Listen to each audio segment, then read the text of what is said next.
NCC यानी national cadet corps, जहां से भारतीय सेना की तर्ज पर सुरक्षा और सेवाओं के लिए युवाओं को तैयार किया जाता है। यहां बच्चों को सैन्य अभ्यास की ट्रेनिंग दी जाती है, लेकिन ऐसी ही एक ट्रेनिंग ने एक बच्चे की जिंदगी दांव पर लगा दी।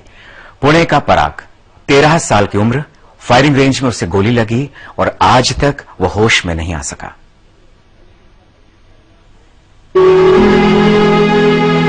ये है 13 साल के पराग इंगले।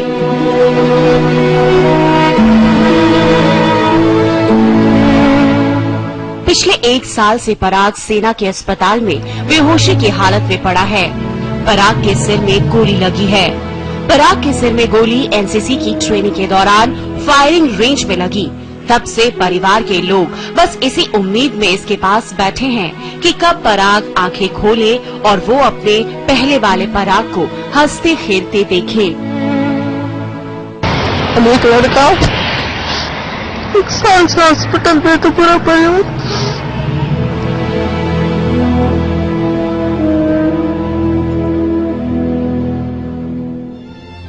एक साल पहले तक पराग अपने परिवार, अपने दोस्तों के साथ किसी आम बच्चे की तरह हंसता था, खेलता था, पढ़ने लिखने में बेहद होशियार।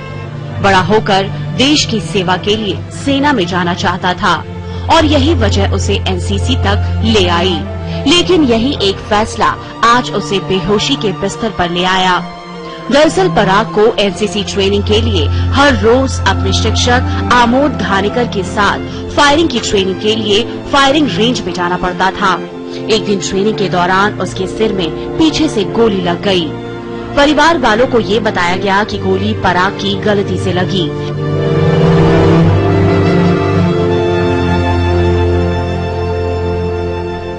जब पराग फायरिंग की ट्रेनिंग कर रहा था, उसी समय उसके टीचर आमोद घानेकर ने फायरिंग की और गोली पराग के सिर में लग गई।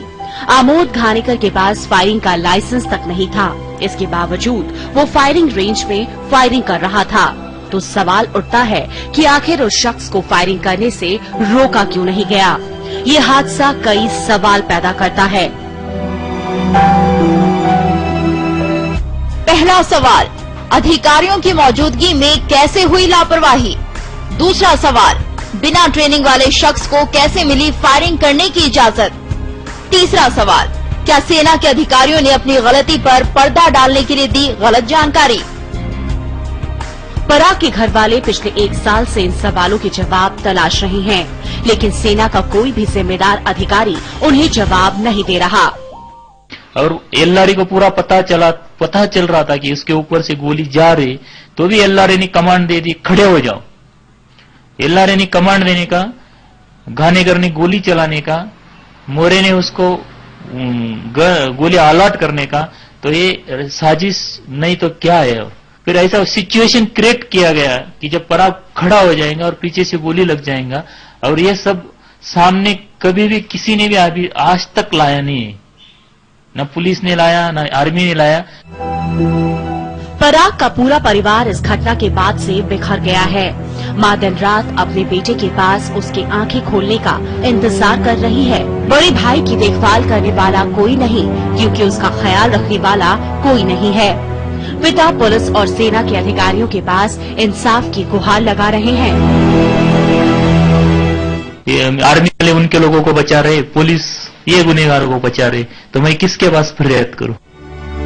पराग का इलाज सेना के अस्पताल में चल रहा है, लेकिन उसके माता पिता चाहते हैं कि अगर सरकार से कुछ मदद मिले तो बच्चे का इलाज और बेहतर तरीके से हो सकता है।